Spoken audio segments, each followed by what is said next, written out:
Hello, darlings. You've all heard of Marilyn Monroe. Some of you know Bridget Bardot. Well, now it's time for the Cognac Show. I said Cognac, ooh, ooh. I said Cognac, ooh, ooh, ooh.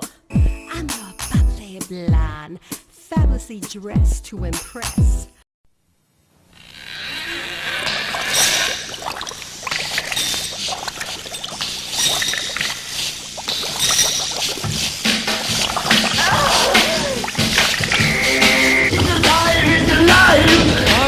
In the lab late one night, when my eyes beheld an eerie sight, for my monster from his slab began to rise, and suddenly, to my surprise, He did the mash. He did the monster mash. The monster mash. It was a graveyard He smash. did the mash. It caught on in a flash. He did the mash. He did the monster mash. From my laboratory in the castle east to the master bedroom where the vampires feast, the ghouls all came from their humble abode to get a jolt from my electrode. They did the mash. They did the monster The mash. monster mash. It was a graveyard They smash. did the mash. It caught on in a flash. They did the mash. Hypnotic eye. They did the monster mash. The zombies were having fun. In the shoot.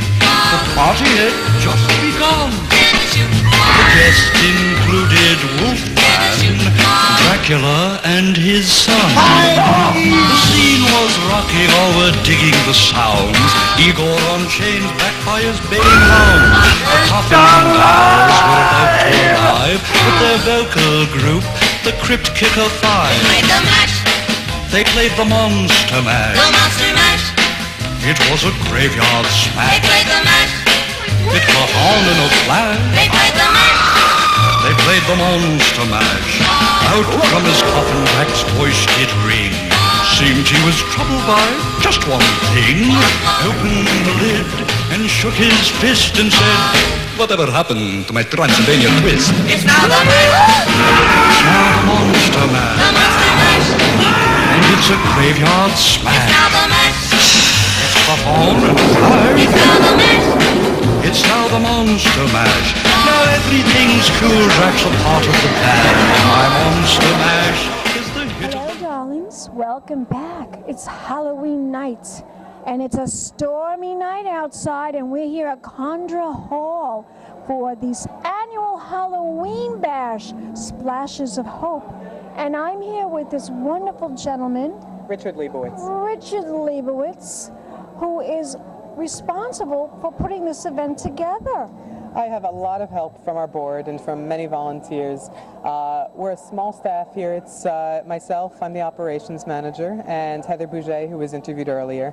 And she's one of the lovely artists that's responsible for painting these wonderful murals. She is. She just came back from Ronald McDonald Houses in Missouri and Arkansas and Illinois, and she's going to be doing 3 more undisclosed places for now. She's so devoted to this. Absolutely. It's 15 years so far that she's been with Splashes. She was the founder back in 1996, and it's what she does. She is amazing at it. She does such a great job, and she gets a lot of people excited about it, which is why we're here tonight. Now, how did you come on board? How did you get involved in this? Craigslist. Craigslist? Craigslist. Oh my God. I got lucky. I got back from London where I was going to school in 2009, summer, and I was unemployed and doing nothing with my life for several months, and I was very lucky to come across the ad. I live in Huntington here, so right around town, nice quick commute, and yeah, I've been here for 2 years now, and I'm looking forward to more. Well, this is a fantastic organization, and everyone should contribute, everyone. Now, these murals, are they only painted in hospitals? Are there other places where they're painted? Primarily it is in hospitals, but we are open to any social service facilities as well. We just had an installation ceremony at the Kramer Learning Center in Bayshore, and they do amazing things with kids, both with autism and some that develops more normally. And so we've had murals put there, and we've done South Oaks Hospital, which has many cases of children who are undergoing different types of anger management and that sort of thing. So And the murals do really help them. absolutely. Actually, at South Oaks, it's a good example. We had word from some of their staff that it lowered the number of restraints that were used on some of the troubled teens. Really? Yes, and actually, we just had our largest mural put in at UCP of Suffolk Children's Center. Huge mural, 24 feet high, 4 walls. And we were told that one of the 12-year-old children that are there spoke his first words of his life after seeing our murals. Oh my God. We put bears, their mascot at the center is bears, and he walked in and he was so excited. It was so colorful, so bright, and he immediately started shouting bears. And Wonderful, wonderful. Truly wonderful. And you guys work so hard. I think you should do this every year at Coindre Hall. Have an annual Halloween bash right here. we're hoping. It's not annual quite yet. We're hoping. Our annual events include the Gala and Art Auction, which is down in Sayville in April. It's April 20th next year. And we have a Bay Cruise, also from Sayville. And we have a pub crawl in Huntington every fall. You should have a Christmas event maybe here too. We did have one last year, and unfortunately it's not going to work out this year, but hopefully next year. Hopefully next year. Well, I want to thank you so much for that wonderful interview. I want you to tell my audience where we can go to participate, to contribute, to support, and donate, darling, and donate. Donate. Splashesofhope.org. You can find everything you need there, including photos of all of our murals that we've done over the past 15 years. You can see our events that are coming up, and of course the donation page. Thank you so much. Thank you. Get too much paint on here. And we'll be back in a moment, darlings, with more interviews right here at Coindre Hall for their annual Halloween bash. Pink champagne kisses.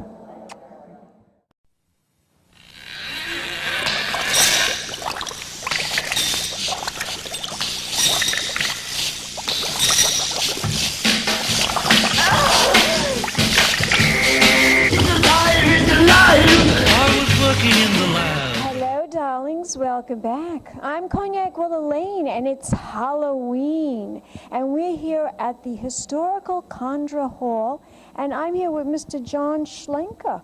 Welcome. Thank you, and welcome to this wonderful Halloween night. You know a little bit about the history of this fabulous historical building. Yes. First of all, tell my audience, what do you do exactly here? I am the banquet manager for Lessings. We operate about 65 to 75 catering events per year. And so I work for Lessings.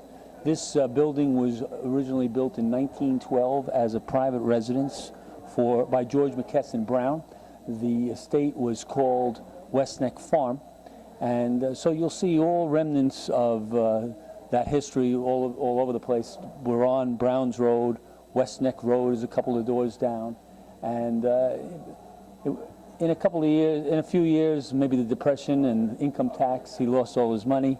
And very much like what's going on today in the Pretty world much so, today, yeah, yeah. really. Isn't that true? yeah. And he parceled off the original 120 acres piece by piece, and eventually had to sell the main house. He moved What a shame. Yeah. Did he build this house He for built his this wife? house for his wife and his one daughter. And in 1912, as I said, and he eventually sold the main house to a group of Christian Brothers of the Sacred Heart. Their founder was named Coindre, and that's how it I became see. known as Coindre Hall. And he himself moved into what is now the Unitarian Church on 107 Browns Road, right next door to us. That was the gatehouse, and that's where he moved. Interesting, very interesting. So this building is almost 100 years old. Just about next year, yes. Is it haunted? Not to my knowledge. Never. I've been coming here for many years. I've never seen it or experienced any. Sorry to tell you.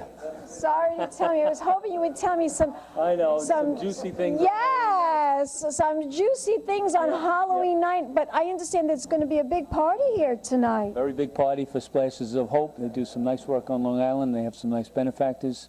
So we're very excited to be here. It's a great spot. Just a nice setting for a Halloween party. Creepy or non-creepy. We'll just lie a little bit. Okay.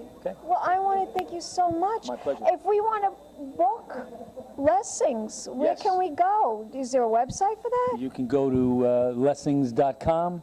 We happen to run this facility out of Mirabelle Private Events at 3 Village Inn in Stony Brook. Just give us a call.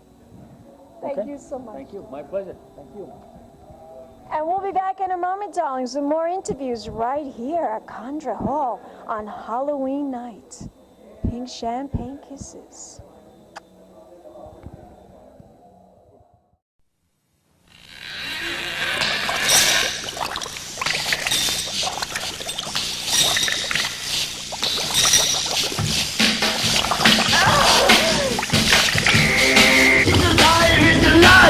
I was working in the lab. Welcome back, darlings. I'm Cognac Wellerlane, and we are here at Coindre Hall, and it's Halloween night, a very scary Halloween night. And I'm here with this lovely lady. Her name is Heather, and she is responsible for this. A little bit more about Splashes of Hope and what this is all about. We're a nonprofit organization of artists, and we paint murals in hospitals. But our art studio is located here in this creepy castle that's actually haunted. Is it? Now, he told me it wasn't. It's about this haunted mansion. We want to hear more about it. It's not haunted when there are weddings here. So catered events are safe, but It's usually when everybody goes home at when night, everybody right? goes home and we're in the studio late at night, there's moaning and creepy steps above us, and nobody else is in that castle. And some of our artists have seen Actual seen ghosts. Yes. There's a little girl who comes up the hill in the back with a lantern, and then there's a woman in a turn-of-the-century gown who sits in the spiral staircase. Well, I walked in that room, and right away I knew that. Right over here, when you go up the staircase Yes. to go to the ladies' room, I could tell it was haunted. Yes, there's I mean, even a just ghost have in the that bathroom. feeling when you walk up that circular staircase. But this house is just incredible. It is. It was built in 1912 for George McKesson Brown. He was the heir to a pharmaceutical company. And it was designed by Clarence Luce. It's owned by the Suffolk County Parks Department. But they allow us to use art studio space and to have this wonderful Halloween party as a fundraiser. And you have this is, how many years have you been having this fundraiser? This is our first time having a Halloween party here. But we've been doing Splashes of Hope since 1996, so it's 15 years. But this is fantastic, in this fabulous mansion, this chateau, this French chateau. It's just beautiful. And the Splashes of Hope is such a wonderful cause. Tell my audience a little bit more about Splashes of Hope. That you paint these murals in hospital rooms, and why is that so beneficial? We paint murals in hospital environments for children who are having difficult and painful medical procedures, and we design the murals based on their background and the procedures performed. Like in a burn unit, if they're doing hydrotherapy, we'll paint dolphins splashing out or water elements, and every scene is designed specifically because of the background of the patient and what's going to be most therapeutic for them during this time. This is a wonderful event, and I'm sure that you will have so many enthusiastic people walking in the door tonight, and they want to donate and participate. But you tell my audience, where can we go on the internet to contribute, to support, and to donate? Where can we go on the internet? You go to splashesofhope.org, or you can call us in the office here at 631-424-8230. Fabulous. Thank you. Thank you so much, Heather. Wonderful to meet you. It's a pleasure. And we'll be back in a moment, darlings, with more interviews right here at Coindre Hall. Keep watching Pink Champagne Kisses. Fabulously dressed to impress. One of a kind girl. This has been a Crybaby Productions, darlings.